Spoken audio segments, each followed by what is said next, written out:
welcome to the Holistic Show.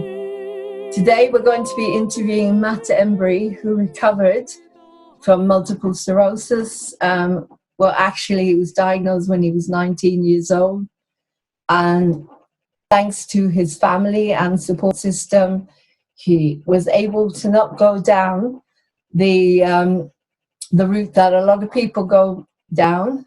Instead, he created his own system with diet and lifestyle and was able to stay well. And now 20 years later, he is still well, thank God. He runs MS Hope.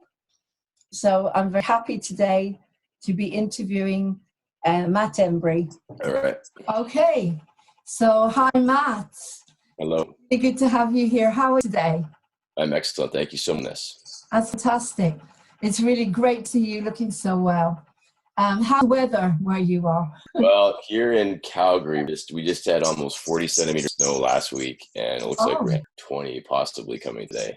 Wow. Okay. Well, we're going through very strange weather in the UK. We don't know where we are, but it's a bit warm day. Okay, so it's wonderful to have you here on the Holistic Show. And I watched film Living Proof the other day, and I just was so blown away by it. I mean, everything I try to do on the Holistic Show is to pass on information to the general public, to help in every way possible. And when I saw you, I thought, I've got to interview you. And you got back to me straight away, and that is incredible as well. So it was meant to be. So anyway, you were diagnosed about 20 odd years ago with MS, multiple sclerosis. Right. And do you want to tell us a little bit about this? How did it affect you? Because you were an athlete? You were very sport-minded. Yeah. It's completely thrown you in a big way. So just tell us a little bit about what happened.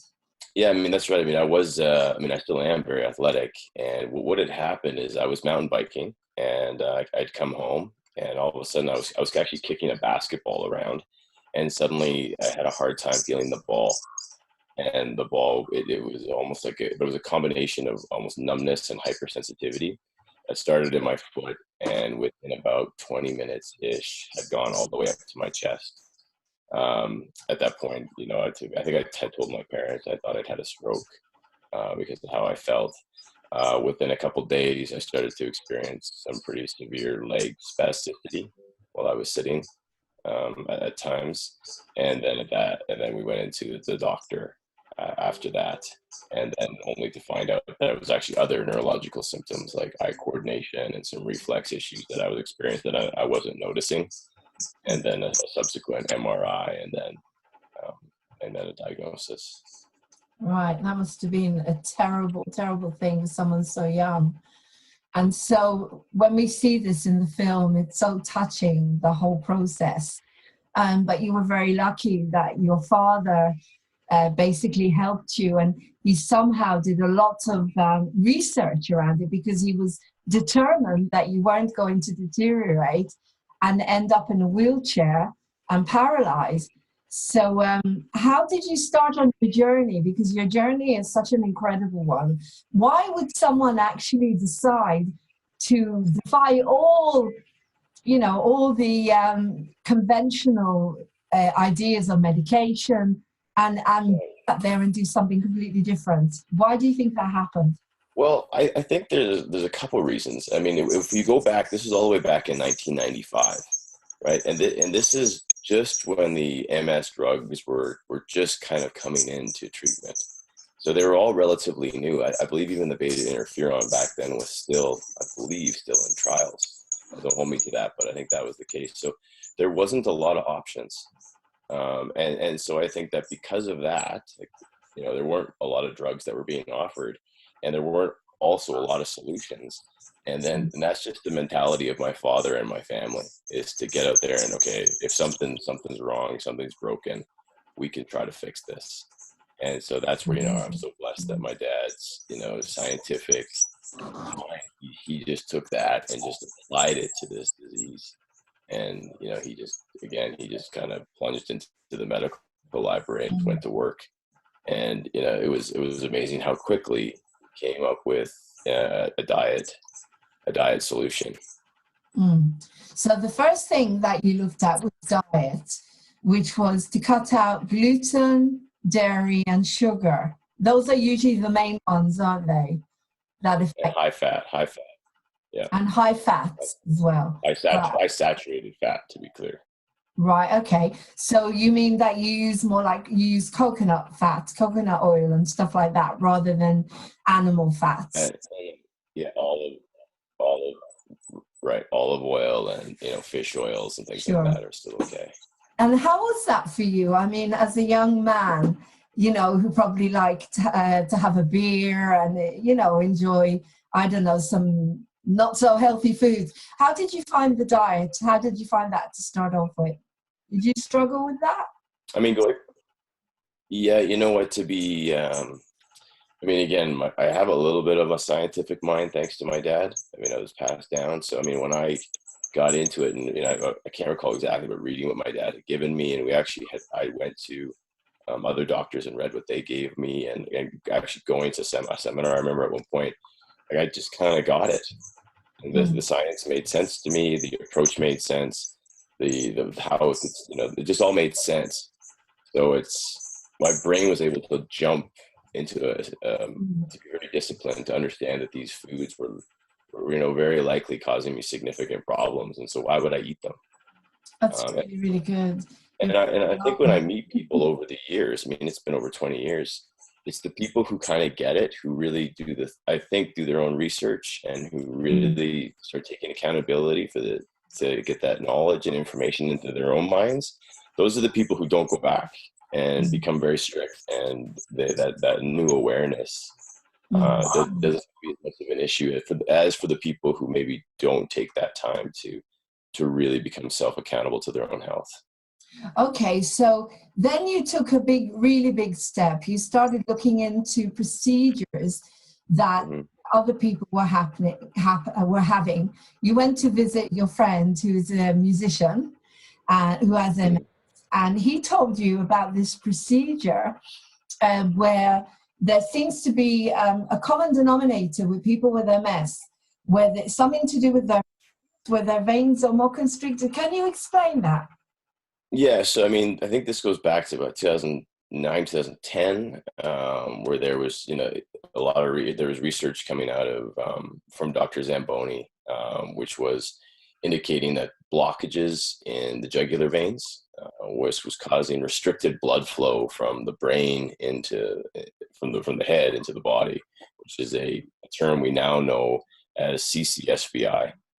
CCSVI, right? Do you want to explain what that is a little bit? Yeah, in basic terms, it's blockages, it's impaired blood flow from the brain. So it's this impaired blood flow and circulation coming from the brain. So when we have blockages in our veins all through our body, why wouldn't we have blockages in our neck? And so there was a high percentage of people who were diagnosed with multiple sclerosis who also had these blockages in their veins. Right. And in the film, we go to Stanford in the US and we talk to Dr. Michael Dake, who is one of the top cardiologists, radiologist, I can't remember the exact term of what he is, but he had 59 MS patients and 57 of them had significant narrowing in the jugular veins. Wow, that's a huge percentage, isn't it? A huge percentage, and what happened is, people once these were opened up through either a venoplasty or a stent, there was remarkable results. Yes. So you went through this procedure. Yep. Yeah. And and the thing. What was the procedure? They said it's quite an easy procedure. So what do they actually do? Well, for me, they put the venoplasty. It goes in through your groin, and it goes up. They snake up however they do it, and then they have a balloon which opens up the jugular veins. Okay. Now obviously there's a great amount of research to show that the procedure is not necessarily effective for a huge percentage of people. Those veins close up again. Right. And I think that where the problem in the world right now is that just because the procedure is not working doesn't mean we still don't have a problem. Of course.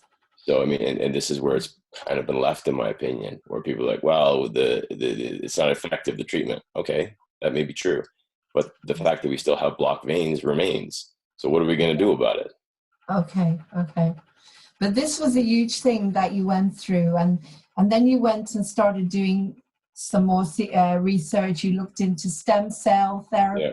which again, watching Living Proof, I'd recommend that everybody obviously goes and watches it. I mean, Thank you. Amazon Prime, it's, you know, it's absolutely incredible film, very touching and very, very wise. And it does give out a huge amount of incredible information to people that nobody knows about it. I mean, I know a lot about holistic therapies, but I never heard of that procedure. And I was even not educated enough to understand what happens with stem cells. You explained that actually the doctor explained that the stem cells are taken from your own stomach and injected into your brain. That is one procedure. You are your own factory, as he put it. Yes. In an incredible way. So did you have that as well? Did you have stem cell therapy as well? No, I haven't, and I've pretty much publicly told people that, and we've investigated, I think, 2 different types of stem cell treatments. Right, there's one in the film, but there's also another one that involves chemotherapy and wiping out your immune system and a reset. And both of these are fairly, I don't want to say extreme, but they're fairly intensive treatments. And I think that what I say to people is, okay, we've got all these strategies on mshope.com and the ones we talk about in the film, which are diet, exercise, high dose vitamin D. These are strategies that are, very low risk to your health. No side effects that we know of outside of maybe getting healthier. And if those strategies stopped working for me, I would definitely consider a stem cell transplant. Okay. But you see, the miracle is that you're here. You're here nearly 22 years later. You're 23. well. You really are well. I mean, why do you think that is? Why do you think you're doing so well? Well, I mean, I think there's absolutely no question in my mind. It's the strict diet, exercise regime, and high dose vitamin D. I mean, we've got another website, which is direct-ms.org, where you'll find the science, the literature there to back up the strategies that we recommend. Again, I'm not a doctor or a researcher. So, I mean, I try my best to show people, like, this is what I've done. And here's how to do it. And here's the website. And if you want to try it, go for it. If it works for you, fantastic. Here's the science behind it.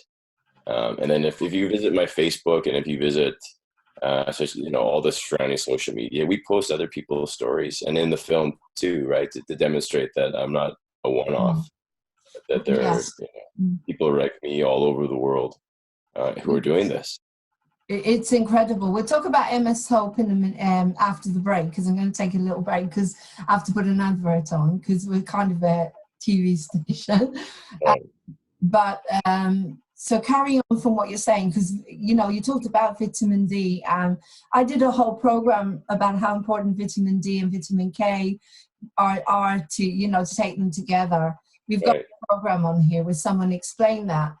People don't realize how important it is. And, when you come from a country where the sun doesn't shine that much, take your vitamin D.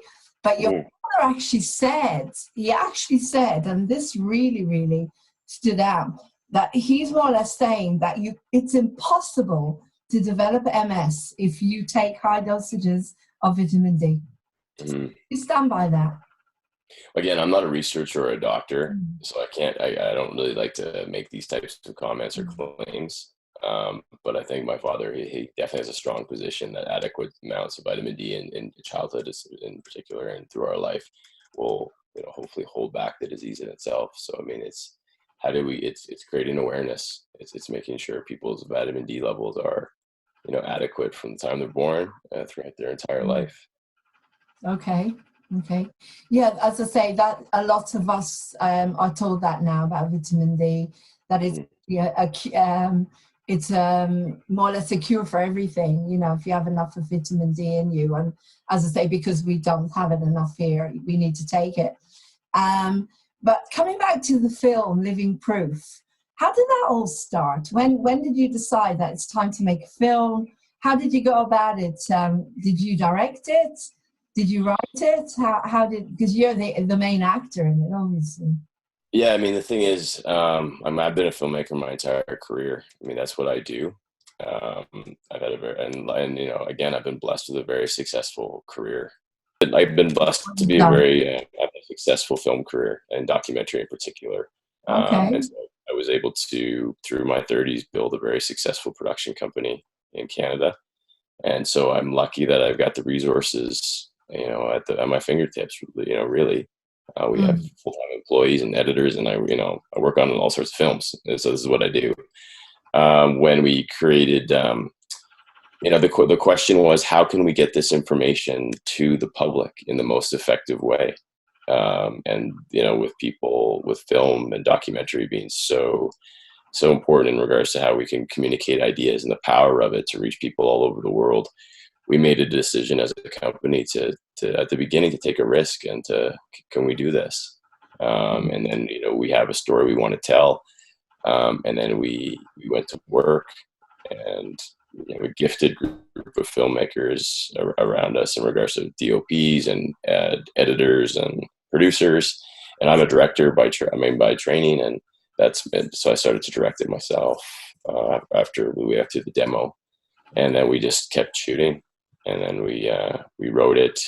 I mean, I wrote it in tandem with another writer. And we put it together, and away we went. And then we, you know, and a huge thank you has to go out to the Toronto International Film Festival. We took a risk on the film when many networks, broadcasters, and other festivals wouldn't take it. I think because of the controversy and and TIFF 2017 took it, and you know, now it's on Amazon Prime. Another huge thank you has to go out to Amazon Prime, who's taken a risk not a risk, but who got behind the film to get it to the world. Yeah, it's really lucky, as you say. Incredible film and very, very touching. And as we talked about before we started recording, we mentioned how you actually had the script was done, how we see you coming into the studio and you sit down and you say, you get interviewed, and this is you, and this happened to you 20 years ago, and we're kind of looking at you thinking, hang on a second, he doesn't look old enough. Right. Very, very poignant. It's so poignant the way that was done. And we look at you and we see this incredibly healthy person that was diagnosed 20 years ago with MS. And people are like, wow, you know, how does that happen? Because we don't, you know, the general public, you say MS, all they can see is people that are deteriorating, people that are ending up in wheelchairs, people that are becoming paralyzed and getting sicker and sicker. And so it's such a revelation. I'm so grateful that you made that film, because it gives people hope. Right. And it's interesting that the synchronicity of us here, MS Hope. My name is Lauren Hope as well. Right. And that hope, without hope, you haven't got anything, you know, once you take people's hope away. But the whole way that you design the film, you know, I also make films and I make music videos and stuff, and I write, is just so beautifully spiritual. And you got it. So, you know, that point, you made people sit up and listen and think, right, what is this? What's he got that other people haven't got? Right. You know, we live in a world where it's very sad that people don't know that you can be well when you're diagnosed with a condition like this. We live in a world where we know that cancer is totally preventable and curable. So coming back to your MS, to the MS, was there anything that happened to you before? Like, was there a huge stress in your something that happened to you, a big stressful event? Or did you feel that there was lacking in your body, nutrition that was lacking? Because I believe that everything leads to something. As I say, I believe that cancer is totally preventable and curable with the mind, body, and the spirit, a natural way.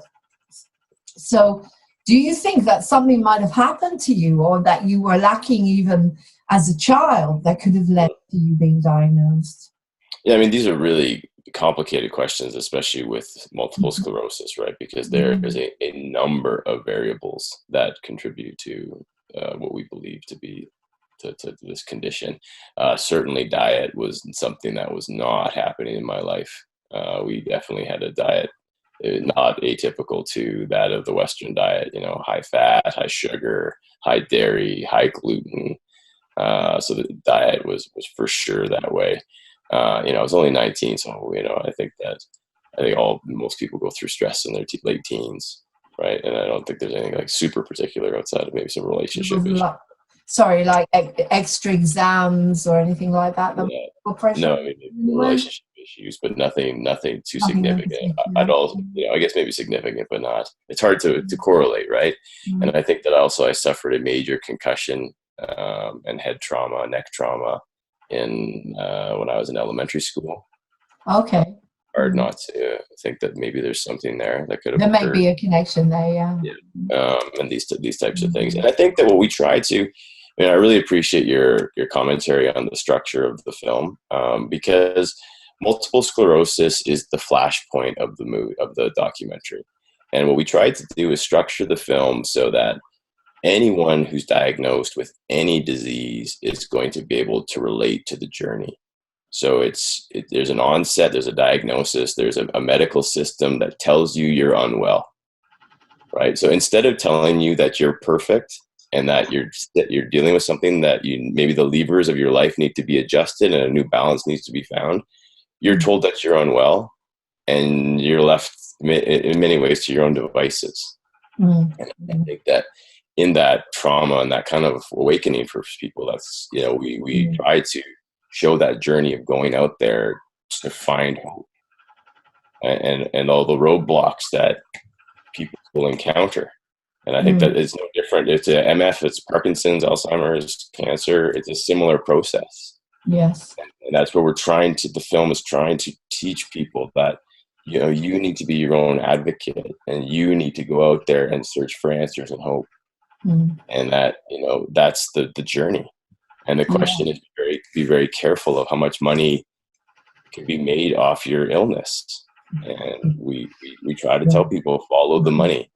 And I think that hopefully the hope that and the joy that the film is the strategy we're giving this away for free. And I'm not making any money on this mshope.com, and we're trying to here are things that you can do. And yes, no question, the food and the supplements are going to cost money, but what do you have to lose? Yeah. No, it's a real education for people. And to watch that film, as you said, it gives people so much hope, in the words. But it's showing people there is another way. And you are giving proof. The whole thing, the name, everything about it. Now, again, I believe totally what you're saying about the diet, because we hear this all over the place, because the body needs oxygen. I think, one of the reasons that a lot of people are actually benefiting from oxygen, and it helps the nervous system, it helps with pain levels.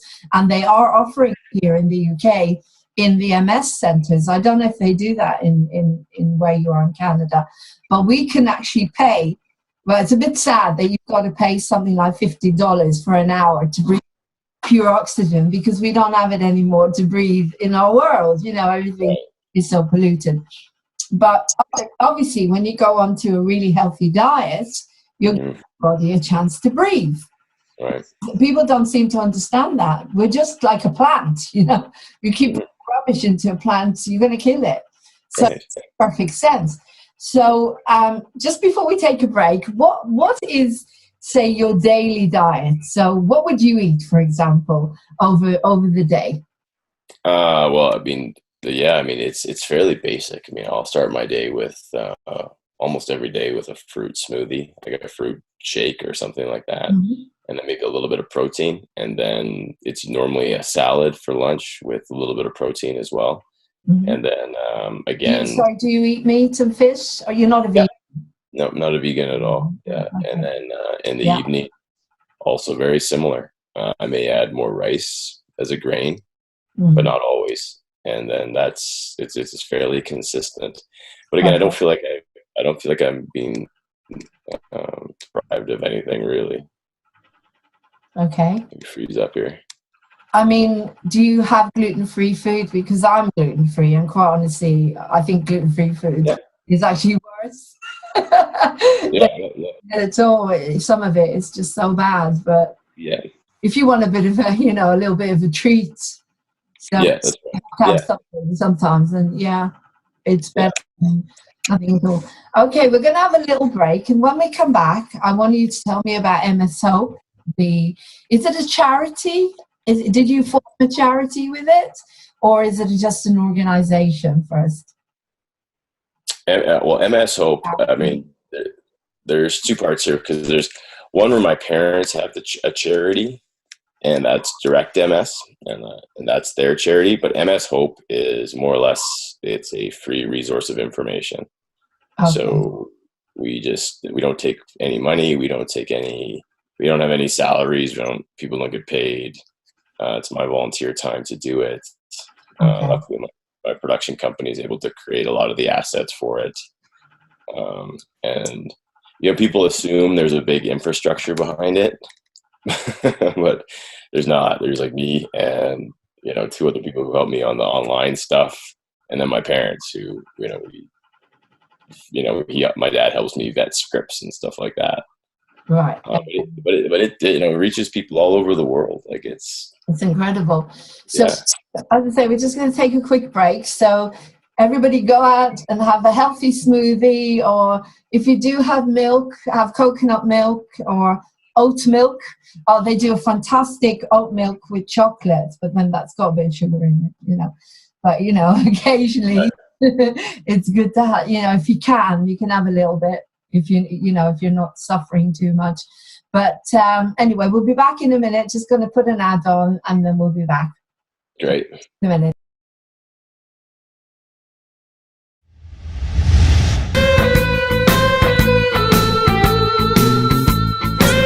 My story is going in there because I want to shout it from the rooftops that there is a service on our beautiful NHS that I'm so proud of, and we're all very proud to have. It's free, guys. And you know what? When I ask someone, do you know what a therapeutic community is? They'll go blank. Nobody knows it even exists. So I'm here to tell you that if you know anyone, one of your colleagues or your friends or your family or yourself, and they've given you that label, borderline personality disorder, be as lucky as I was and ask your doctor. They told me, because I wouldn't take medication. Ask them, can I please try what Lauren tried? The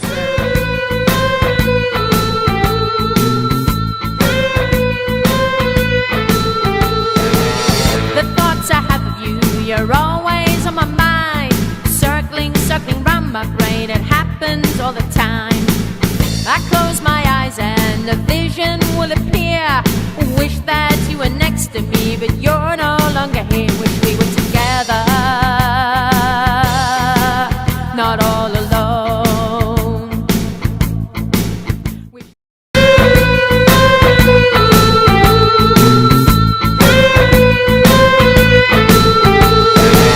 The thoughts I have of you, you're always on my mind. Circling round my brain, it happens all the time. I close my eyes and a vision will appear, not all alone. The anger you display, I really cannot take. Want to break the barriers that you and I would make. There'll always be a part of you down. Welcome to Moving On TV, the new TV channel for us, the positive, inspirational TV channel. My name is Lauren Hope. I am the founder and CEO of Moving On TV. No one is ordinary. We're all special, unique, wonderful human beings. We're all celebrities with our own talents and strengths and dreams. Come on board Moving On TV. the new positive channel, the channel that gives you hope, please. Come and work on our media.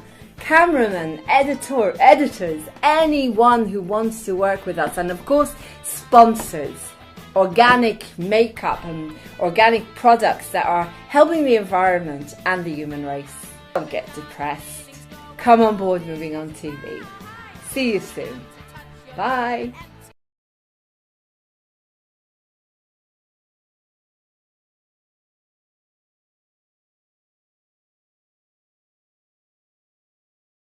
Through something huge. You went through an experience where a lot of people would have fallen by the wayside and wouldn't know what to do. But you were able to see it in another way. You and your family were able to look at it from a different point of view. You were able to find other answers, to do research, and to go out there and help a lot of people. And so you were saying that your religion and God helps you a lot, and that, as I say, in a way, it feels like you were chosen for this journey. That a lot of people don't know what their journey is, but this is definitely your journey because you've got the guts to go out there. So do you want to explain that a little bit? We talked about this, what you were saying about pick up your cross. Do you want to explain that to people? Yeah, and to be clear, I don't like to describe myself as a religious person. I deeply follow Jesus Christ, but I don't see myself as religious. And I see myself, and what I've learned in that is that, Christ asks us to pick up our cross and to follow Him. And so, what does that mean? That means we have to pick up our suffering, embrace our suffering, and to follow Him, which defines Himself as the truth. So you stand up and you tell the truth. So, I mean, I believe that can be applied to most of our lives. And so what is our suffering? Okay, accept it. You can help yourself and help others by finding the truth in it and speaking it to other people. And that's, it took me a long time to figure that out. But once I did, it's been incredible to watch other people reach out. And like, once I've told my story and if you watch the film, there's a significant amount of suffering in the movie. Yes. I'm going to watch it again and again. Yeah. It's so fabulous. Yeah. But when you watch that transcendence of suffering through truth, which is the truth we tell people is it's what you eat, it has an impact, right? And so the more truth that comes out of the film, the more you see people heal, and me included. Yeah. And then I think that awareness, again, I think there's probably some spiritual healing that's going on through that awareness and through that practice of doing that, whether that be me talking to you right now. I think that even that is good for our souls too, because I know that, you've got a good heart, that you're going to put this out there and other people will be helped by this program. Yeah, hopefully. Yeah, that's the whole point. I try to give people the good news as much as possible, and as I say, this is a miracle. What's happened to you, I see as a miracle, and it's an incredible thing that's happened. And I think you and your family are incredible that you had the courage to go out there and do what you're doing. I mean, I got to a point in the film where you were being harassed, where you were being more or less threatened, sued, everything. How did you get past all that? Because they expected you to change the whole website and everything, trying to delay you from giving out all this information. So you managed to get past all of that, obviously, because you are out there now with MS Hope and going out there to tell people what they need to be told. So but it was like something was trying to hold you back, and there is an element of that in our world. There is that tries to hold back the good news. Again, I won't go into it. You probably know what I'm talking about. In a difficult world at the moment. Yes, I agree. And I think that is where I have such strong faith in truth. I believe it. The truth is so much the point of my life. And so if you act and live in truth, you are going to face resistance. But in the end, I believe truth will rise to the surface. And so in those moments where, I may get some negative emails, or, I know there's going to be some criticism, maybe publicly in the media and things like that, which have occurred. As long as each word that I say or write is true, I don't necessarily care. Right. Of course, because you believe in it. It's like I go out to do my campaign to teach people that they don't need to use medication for this particular condition. I've healed teeth with colloidal silver, inflammations, all sorts of things, gums with the power of the mind, and also colloidal silver. I never ever take antibiotics, and I believe in it 100%. And I go out there and I try to educate people as well, because you believe it in your heart. When you know something, then you can go out and you can tell your story. But again, going back to the young 19-year-old, when you were diagnosed, and all this fear, and how did you get past all of that? Did you have a strong belief in God then? Have you always been religious? Again, I don't like to call myself religious. Spiritual? Yes, no, I haven't. I haven't actually. Right. Yeah, no. So what helped you? Was it your family? Yes. Got you through, would you say? Because you must have gone through so much struggle. I mean, I can't imagine how it feels to be that age and to be diagnosed with something that is more or less saying to you, you show it really well in the film when you because you're seeing all these people around you that they're paralyzed and they're hurt, they're in wheelchairs, and you can see you break down. That must have been such a difficult time for you.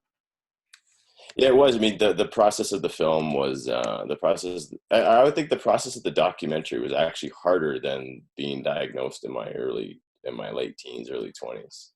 It was really a tough time in my life. And again, it's interesting from a journey perspective that it was the film itself that really led me to God. The process of actually making that film.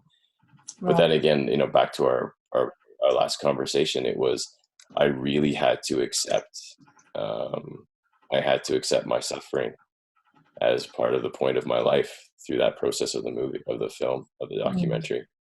Right. And I think it was huge. And what can I say? I mean, it's that's where it led.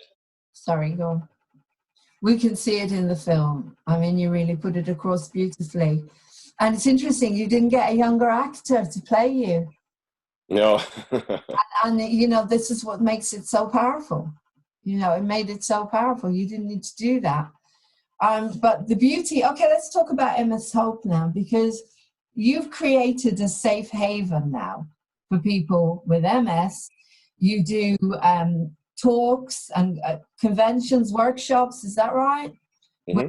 Go out to the public and explain, but you invite people to come in. It's a support system. They're not on their own. And that's so important. So tell us a little bit more about that. Yeah, I mean, I think if we had a time machine and we went back to, okay, what was the point of the website, mshope.com? The point for me was, okay, if we create a website with really easy how-to videos and easy downloadable PDFs, this can last on the internet for the next 200, 300 years. So this question of patients not being able to get access to this information, whether it be through the neurologist or various MS societies or charities around the world, we're eliminating that. We're saying, okay, no, now the internet has decentralized information. This is no different. Now, no matter what's going to happen, these people can have it. I really didn't know how big it would have gotten in regards to creating social communities and all this type of thing, which are the offshoots of it. But it has, and we have literally hundreds of people a month are signing up to Facebook groups and all this type of thing that, to be honest, I'm not that learned in, but I'm fascinated by it. And you start seeing people support each other and people are posting their own stories, and I'm doing that as well. But yeah, it's a group of people who are supporting each other, and it's really wonderful to see it grow. That's fabulous. That's fabulous. So from your heart to someone who is just being diagnosed with MS, what would you say? I would say, look, I mean, multiple sclerosis is a terrifying disease. Let's not pretend it's not. The outcomes of it can be just horrific, and I think people need to be aware of that. I think that and that's where the film really starts, with that type of, awful situation of where this thing can go, where this illness can go. Mm-hmm. Therefore, you got to take it seriously. It's people, when you're diagnosed, a message to you that what you're doing sorry, can you still hear me? Yes, I can hear you. Yeah, perfect. Oh yeah. So when you're diagnosed with a disease, whether it be MS or anything else, it is a wake up. It's saying what you're doing up until this point isn't working. You got to change. Mm-hmm. Accept that, and okay, what can I change? Well, we've got a website called mshope.com, which is going to teach you how to change the way you eat. It's going to change the way you maybe exercise. It's going to change the supplements that go in into your body. And hopefully, it's not doing a very good job spiritually. I mean, maybe that's the next piece that we have to add. But it's saying don't, and also saying there's something that can be done, and don't worry. And I also, I have plan A. I also have plan B. And here I am 23 years later, at 42 years old, still exercising and going to the gym and, doing this type of thing. And I think I'll say in the filming, this type of thing didn't exist when I was diagnosed. I mean, when I was diagnosed at 19, there was Judy Graham's book. Yes. Yeah. And that was it. There was Roger McDougall's story, but that was just like another, it was so it's like for the 19-year-old, man or woman, or 16-year-old girl or boy who logs on to watch this, either Living Proof or to look at mshope.com. Yeah. That's hope, right? Like here's someone 23 years later. Well, if that guy can do it, why couldn't I? I can do it as well. Sure. Yeah. Sure. Yeah. There's one scene there when you went to visit Judy and, you broke down because she wasn't doing as well as you expected. Is that because, as we talked about the mind, body, spirit, we're all different. Everyone is unique. And it feels like you've really got it. You've got that whole concept, the whole spiritual side of it. But maybe sometimes people don't get it enough. And that's why maybe they can't recover the same way as you. Just a thought. Yeah, I don't know. I can't really speak too much to that, but I think that that scene is really important because it demonstrates how disciplined we have to be. And I think that's a word that in today's world, like, it's so hard to get that into people and to have that type of awakening. Yeah. Right. I think we live in a world right now where people want to be told it's going to be easy. It's a quick fix, that, it's not going to take work. It's going to be one little pill or something and you're going to be fine. It's going to be show up at one little spiritual event and you're going to be healed. Of course, and also you've got people that have already been taking a lot of medication, so they're going to need to be detoxified. Their body would have to be detoxified first before things to take effect, because you were lucky. You went straight into it. Right. Most people who come to you, is that how people come to you, when they've already tried a lot of other things? Because people, I wouldn't take medication, but a lot of people, that's how they are. And, they're full of fear. The first thing they do is they'll go to the doctor and they'll follow the protocol. Right. So do you feel those are the people that come to you, or are you getting people that are coming to you that are prepared to try you first? Yeah, it's a wide range. It's a very wide range. Sometimes we get people who are, 3 weeks after the 4 weeks, say a month after being diagnosed, and they find us and they reject. There's someone on my Facebook right now, if you check it, who he was just diagnosed, I think, a month ago, or I can't remember, but he went right to a diet approach, right? So it's a wide range. I just think to where you're getting at, I just think that our thought is that no matter what stage you're at, you can wake up. You can wake up. It could be at the beginning. It could be 10 years in. Like, wake up. Like, and what is the truth? Like, is the drug you're taking working? Okay, start there. Like, are you getting better? I also try to tell people, I say, look, either you're getting better or you're getting worse. I don't know if there's a middle ground. You know, people talk about being stable. Well, I'm like, okay, well, what does that mean? Like, what are you doing today to get better? Are you exercising? Are you eating great? Like, are you actively trying to get better in what you do, or are you waiting to get worse? And I think that's where that awakening comes. Where it's like, okay, so then what can you do? Okay, we'll start with your meal. Tough love. People, yeah, and I think love basically. Yeah, right. And for people watching this, you can start like right. Yeah, for people watching this, you can start right now, like right now. You can just go, okay, I'm doing something different. I'm not getting better. I'm going to do something different right now, and then go. Right. It is. It's amazing, and your proof, as you say. What about just very quickly, just a touch on the MS charities? Is any? I can see your body. Is it still as hard as it was, or are you getting anything at all back from them? Any helping in any way? Are they promoting anything that you're saying or doing? Yes, I mean the MS Society in Canada, we're definitely starting to see great movement. They've got links on their website now for diet concepts. They've done a workshop recently for people that was online. The MS, I think MS Australia, I was down in Australia screening the film, and I believe the CEO, she was there, and they're working with Dr. Jelinek, I believe, in Australia, who's really diet focused. It's slow, it's going to be incremental. The film something. It's good that you're doing something. I mean, the kind of world that we live in at the moment is between you and me. I when I go for my oxygen, I go with my married name because I don't want people to know that I know this stuff, because the world is the way it is. So there's not much I can do at the moment with the centres here in the UK, but we will get this out as much as possible to people, on social media and everything.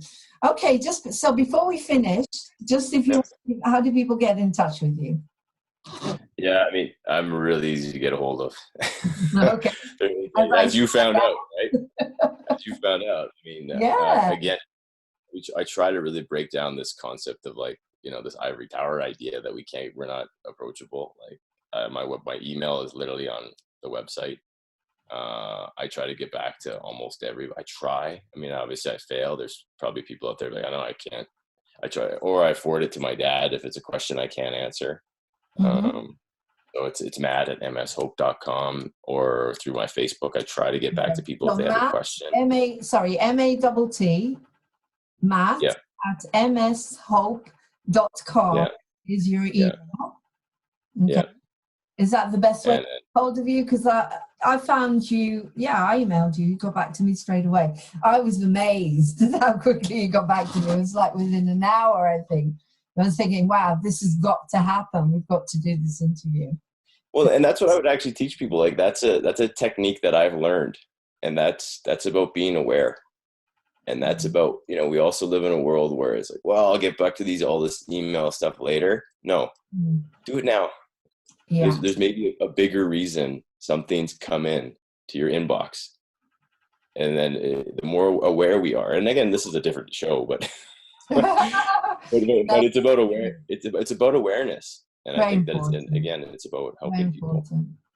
Very important. So there you go. So Matt at mshope.com, and then you're on Facebook. What's your Facebook? I don't know. If you just find me, Matt Embry. Yeah. Okay, the people can friend you. So you I don't know if they can friend me. I think they have to. I have too many friends now. I think they have to like. They have to go like MS. There's an MS Hope Facebook, which is kind of a mirror to my personal one, but I think they're somehow connected. Okay. So is there anything else you'd like to say to anybody who's going to be watching this? Obviously, we want people to go on to watch Living Proof, which is Amazon. So if you have Amazon, please go and watch it. It's a fabulous film. It will touch you to the core. And if you know anyone who's suffering, you can pass it on. Is there anywhere else that people can watch it if they don't have Amazon? Yes, they can go to a website called seelivingproof.com, and there's C-S-E-E or CEE, or sorry, SEE. C, like the C. seelivingproof.com, and you can get it on iTunes, Vimeo, Google Play. There's all these other ways you can download it. Fantastic. We try to make it's free on Amazon Prime.